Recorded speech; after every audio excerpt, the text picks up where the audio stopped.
श्री राम दोस्तों, आज मैं आपको माता स्कंद की कथा सुना रही हूँ। आज 5वां नवरात्र है और इस दिन ये कथा सुनने से बहुत ही पुण्य मिलता है। सभी भक्तों की मनोकामना पूर्ण होती है। स्कंद माता की पूजा की जाती है। स्कंद माता को मोक्ष का द्वार खोलने वाली माता के रूप में पूजा जाता है। कहा जाता है कि स्कंद माता अपने भक्तों की सारी कामनाओं की पूर्ति करती है और माँ दुर्गा के पंचम स्वरूप देवी स्कंद माता की उपासना से भक्त की सारी इच्छाएं पूरी होने के साथ साथ उसके जीवन में खुशियां भर जाती है। संतान की प्राप्ति के लिए स्कंद माता की पूजा करना अत्यंत लाभकारी माना जाता है। सूर्य मंडल की अधिक त्रासती देवी होने के कारण इनकी पूजा से भक्त अलौकिक तेज और कार्तिमय हो जाता है। ऐसे में आपको बताते हैं कि 5वें तन स्कंद माता की पूजा कैसे करनी चाहिए। स्कंद माता का प्रेरंग और प्रिय भोग कौन सा है। स्कंद माता का स्वरूप मन को मोह लेने वाला है। माँ की 4 भुजाएं, 2 भुजाओं में इनके कमल का पुष्प धारण किया हुआ है। माँ स्कंद माता की गोद में भगवान स्कंद बाल रूप में विराजमान रहते हैं और माँ का वाहन सिंह है और शेर पे सवार होकर माँ दुर्गा अपने 5वें स्वरूप यानी एक स्कंद माता के रूप में भक्तों के कल्याण के लिए सदैव तत्पर रहती है। पौराणिक कथा के अनुसार तारकासुर नाम का एक दैत्य था जिसकी मृत्यु केवल भगवान शिव के पुत्र के द्वारा ही संभव थी। तब माँ पार्वती ने अपने पुत्र भगवान स्कंद, जिन्हें कार्तिकेय जी के रूप में जाना जाता है, वो युद्ध के लिए पक्षित करते हेतु स्कंद माता का रूप लिया। कहा जाता है कि स्कंद माता से युद्ध परीक्षण लेने के बाद भगवान स्कंद ने तारकासुर का वध किया था। माँ को प्रसन्न करने के लिए पूजा में सफेद रंग के वस्त्र धारण करने के सफेद रंग की पूजन सामग्री और अधिक से अधिक प्रयोग करनी चाहिए। माता को सफेद रंग के अलावा पीला रंग भी अत्यंत प्रिय होता है और भोग में माँ को केले का भोग अति प्रिय है। स्कंद माता की पूजा करने के लिए सुबह जल्दी उठकर स्नान करके आदि से निर्मित होने के बाद साफ स्वस्थ वस्त्र धारण करें और फिर माँ की प्रतिभा करें और गंगा जल से भगवान को स्नान कराएं। स्नान करने के बाद उन्हें वस्त्र आभूषण पहनाकर अर्पित करें। माँ को रोली कुमकुम लगाएं और माँ को मिठाई और 5 प्रकार के फलों का भोग लगाएं। केले के फलों का ही केवल भोग आज के दिन आप लगा सकते हैं। सुपारी, लौंग, इलायची का भोग भी माँ को अर्पण किया जाता है। स्कंद माता के पूजन मंत्रों का जाप करना चाहिए। श्री दुर्गा चालीसा का पाठ, श्री दुर्गा सप्तमी का पाठ करने के बाद माँ के स्कंद माता की कथा पढ़नी या सुननी चाहिए। कपूर जलाकर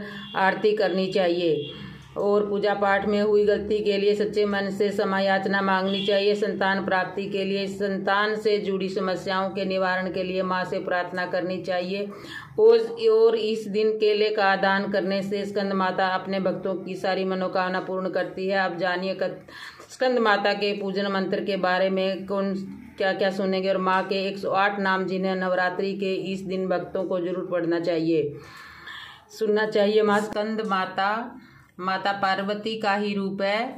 दमदमाता सक्षक 2 शब्दों से मिलकर बना हुआ है। संभोग और माता कद का अर्थ है कार्तिक है, जो भगवान भोलेनाथ और माता पार्वती के पुत्र हैं। माता का अर्थ है माँ और इस प्रकार कम माता का अर्थ है कामयत माता, प्रॉब्लम माता। माँ पार्वती का ही एक रूप स्कंद माता रूप में देवी दुर्गा के 4 भुजाएं हैं। वह एक हाथ में कार्तिक जी को पकड़े हुए हैं और दूसरे हाथ में और तीसरे हाथ में उन्होंने कमल पकड़ा हुआ है और चौथे हाथ से वह भक्तों को आशीर्वाद देती है। स्कंद माता